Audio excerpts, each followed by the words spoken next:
तर नमस्कार शेतकरी मंडळींना आज बनवणार आपण घरच्या घरी ह्युमिक ॲसिड, ते पण पॉवरफुल.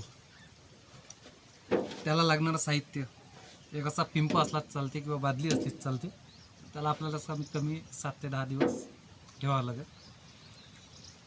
हा पिंप घेतला. हा पिंपामध्ये 10 लिटर पाणी टाकायचं आहे.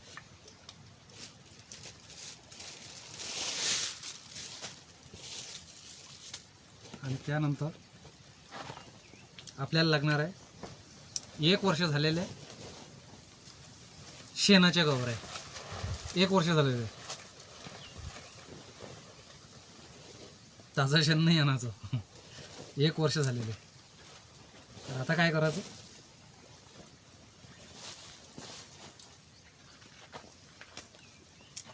ह्या ज्या शेणाच्या गवऱ्या आहे ह्याच्या आपण पिंपामध्ये 10 लिटर पाणी घेतलेलं आहे, यामध्ये अशा टाकून द्यायच्या.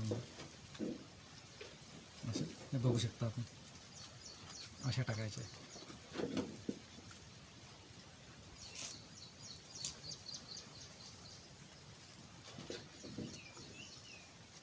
हे जे आपलं ह्युमिक ॲसिड होणार आहे एवढं जबरदस्त तयार होणार आहे की मी ते पिकाला दिल्यानंतर तुमचं पीक जे बाजारातून आपण ह्युमिक ॲसिड आणतो त्याहीपेक्षा जबरदस्त रिझल्ट येते. काय आहे, फक्त कसं आहे, आपल्याला थोडंफार समजा आज द्यायचं असेल तर आपल्याला हा 10 दिवसाच्या अगोदर हा प्रयोग आपण घरी करू शकतो आणि त्याच्यानंतर आपण देऊ शकतो. पण आपल्याला असं आहे, आज पीक लावलं की आज दुकानमध्ये गेलं की द्या आम्हाला ह्युमिक ॲसिड.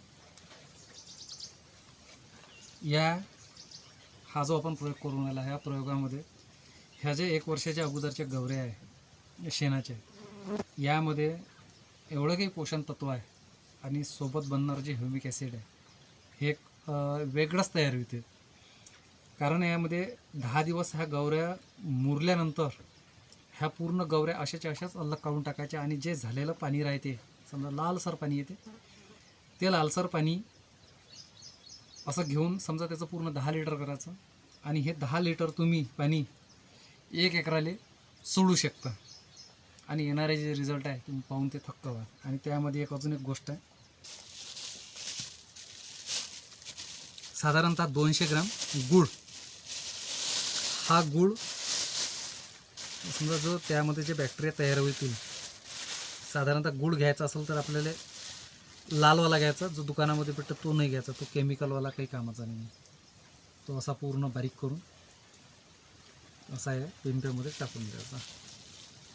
कारण का गूळ हा त्या बॅक्टेरियाचं खाद्य आहे. आणि गुळापासून तुम्हाला अजून एक माहिती देतो, गुळामध्ये जे पोषण तत्व आहे, फॉस्फरस,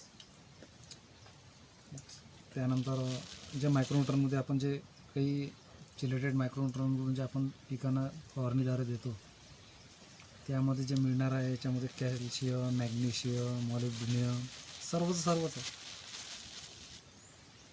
तर फरक एवढा आहे की आजच केल्यानंतर आजच हा आपला प्रयोग होणार नाही. याला कमीत कमी 7 ते 10 दिवस आता हे असंच राहू द्यायचं. काही नाही हो, काही खर्च नाही आहे याला. 200 ग्रॅम गूळ साधारणतः 20 रुपयाचा गूळ होते आणि गवऱ्या आपल्याच घरी आहे. त्यानंतर फक्त काय आहे, बनवून ते आपल्याला 10 दिवस असं ठेवून द्यायचं आहे. आणि 10 दिवस झाल्यानंतर ह्या गवऱ्या पूर्ण अशाच्या अशाच काढून पूर्ण अलग ठेवून द्यायचं आणि त्यामध्ये जे पाणी तयार झालेलं आहे त्यामधलं ते पाणी मोजून, म्हणजे समजा ते पाणी कमी होईल 10 लिटरचं, कारण का ते 7 ते 6 लिटर येणार, कारण का ह्या गवऱ्या पूर्ण पाणी पिणार आहे.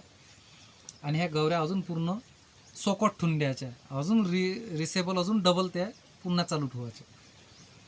म्हणजे सतत जे होणार आहे यामध्ये तुम्ही ट्रायकोडर्मा मिक्स पण केला तरी चालून जाते, मायक्रोराजा मिक्स केला तरी पण चालून जाते. आणि ते तुम्ही साधारणतः 200 लिटरमध्ये हे 10 लिटर पाणी टाकून 1 एकरसाठी ड्रिपद्वारे तुम्ही सोडू शकता. आणि जो येणारे तुम्हाला रिझल्ट आहे ते रिझल्ट खूप छान येणार आहे. आणि यानंतर आपण आता समजा पाण्याचं वातावरण आहे, 3 ते 4 दिवसानं आपण जे 10-26-26 आहे, DAP आहे, SSP आहे किंवा 20-20-0-13 आहे, या खताचं 10 kg मध्ये कसं 2 क्विंटलला खत तयार होणार आहे, ते पण आपण करून दाखवणार आहे. म्हणजे शेवटी काय आहे, आपण जे रसायन टाकतो जमिनीमध्ये, ते रसायन उचलण्यासाठी जे आपल्या जमिनीमध्ये जे बॅक्टेरिया असते, तेच बॅक्टेरिया त्या रासायनिकचं विघटन करून शेवटी ते आपल्याला पिकायला देतात. आपण आता सर्वजण रासायनिक चिकडे टाकतो, पण आपण जमिनीमध्ये जे तिचं बिघडत चाललं आहे ते आपण त्याची दुरुस्ती काही करून नाही राहिलो. त्यानंतरचा तो पण मी प्रयोग एक व्हिडिओ बनवणार आहे आणि तो पण प्रयोग आपण आपल्याला दाखवणार आहे. तर ह्या गवऱ्या कशा, आता ह्या झाला आपलं पूर्ण. त्यानंतर काय करायचं, असा एक कापड घ्यायचा.